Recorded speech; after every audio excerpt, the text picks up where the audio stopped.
Welcome students, आज के हमारे इस लेक्चर में हम हमारे इस चैप्टर के एक्सरसाइज 3.1 का क्वेश्चन नंबर 5 सॉल्व करेंगे।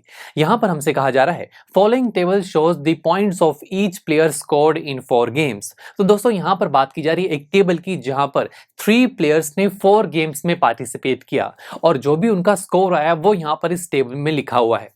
अब हमें इसी टेबल से रिलेटेड कुछ क्वेश्चंस के आंसर देने हैं। जैसे कि सबसे पहला क्वेश्चन है find the mean to determine as average number of points scored per game. तो दोस्तों यहाँ पर हमसे कहा जा रहा है कि जो ए प्लेयर है ना, उसने जितनी भी गेम्स खेली हैं उनमें जो भी स्कोर किया है उसका आपको मीन फाइंड आउट करना है।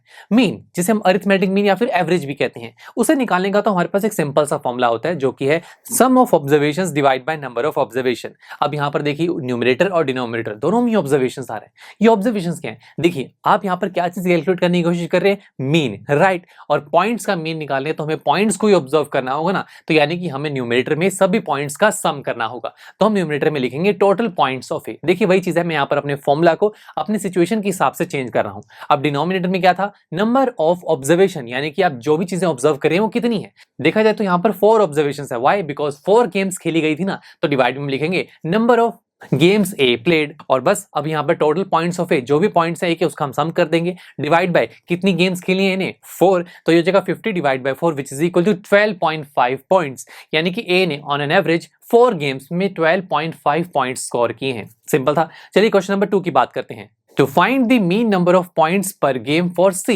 would you divide the total number of points by 3 or by 4? Why?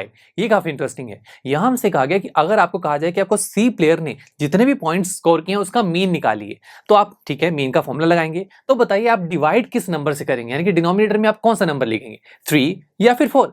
चलो करके देख लेते हैं। अब सी ने जितने पॉइंट स्कोर किए हैं उनका सम कर देंगे, डिवाइड बाय सी ने कितनी गेम्स खेली हैं वो देखते हैं। वेट, यहाँ पर एक गेम ऐसी जो सी ने खेली ही नहीं। अब नहीं खेली तो हम फिर वही गेम्स देखेंगे ना जो खेली गई हैं, 1 2 3। यस, तो यानी कि हम यहाँ पर 3 से डिवाइड करेंगे, 4 से नहीं। ये चीज आपको ध्यान रखनी है, जो गेम खेली नहीं ना ही उसका स्कोर आएगा ना ही वो मीन में काउंट होगा। तो बस डिवाइड करेंगे 3 से, आंसर आएगा 10.66। वैसे तो देखिए मीन निकालने के लिए कहा नहीं गया था, बट हाँ हमने निकाल के ये देखा कि हम डिवाइड किससे करेंगे, जो कि 3। यही हमारा आंसर है। चलिए अब यहाँ पर थर्ड पार्ट को सॉल्व करते हैं। यहां पर हमसे कहा जा रहा है be played all the 4 games, how would you find the mean. अब यहां पर हमसे कहा जा रहा है कि बी प्लेयर को देखें तो उसने तो देखिए सारी गेम्स की खेली हैं, तो बताइए अब आप इसका मीन कैसे निकालेंगे? वही दोस्तों, हम लिखेंगे total points of B divide by number of games B played. अब बी ने जितने भी पॉइंट्स हैं उसका सम करेंगे, डिवाइड बाय कितनी गेम्स खेली हैं, 1 2 3 4। अब देखिए ये बात आपको ध्यान रखनी है, 0 लिखा इसका मतलब ये नहीं कि उसने गेम नहीं खेली। देखिए उसने गेम खेली थी बट उसके पॉइंट 0 आए, ठीक है, बट इसको काउंट तो करना पड़ेगा। तो हम डिवाइड करेंगे 4 से, आंसर आ जाएगा 4.5। ये हुई बी की पॉइंट्स की एवरेज। सिंपल था। अब लास्ट पार्ट की बात करते हैं। यहां हमसे पूछा जा रहा है कि बताइए किस प्लेयर ने अच्छा परफॉर्म किया। ओके, तो फिर देखिए यहां पर तीनों प्लेयर्स की बात की जा रही थी, तीनों प्लेयर्स ने गेम्स खेली, राइट। अब हमने जो उनका मीन निकाला, जो उनकी एवरेज निकाली है, उसे पता लगेगा ना, बिकॉज यहां पर तो बहुत सारे पॉइंट्स हैं, ऐसे कंपेरिजन करना तो मुश्किल है ना। मीन से हमारे पास सभी पॉइंट्स का एक नंबर आ रहा है, जैसे कि ए के लिए हमारे पास मीन आया था जो कि था 12.5, बी के लिए था 4.5 और सी के लिए हो जाएगा 10.66। तो देखा कैसे हमने मीन की हेल्प से बड़े से डेटा को कंबाइन करके उसे कुछ नंबर्स की हेल्प से दिखा दिया। यही तो फायदा है मीन का। अब देखिए कंपैरिजन करना कितना आसान है। देखा जाए तो ए का जो एवरेज है वो ज्यादा है 12.5 एज कंपेयर टू अदर 2, यानी कि हम कह सकते हैं कि जो ए है उसने सबसे अच्छा परफॉर्म किया। तो बस दोस्तों यही सभी क्वेश्चंस के हमें आंसर देने थे, काफी मजेदार था। चलिए मिलते हैं आपसे नेक्स्ट लेक्चर में, जहां पर हम हमारी इसी एक्सरसाइज का क्वेश्चन नंबर 6 सॉल्व करेंगे।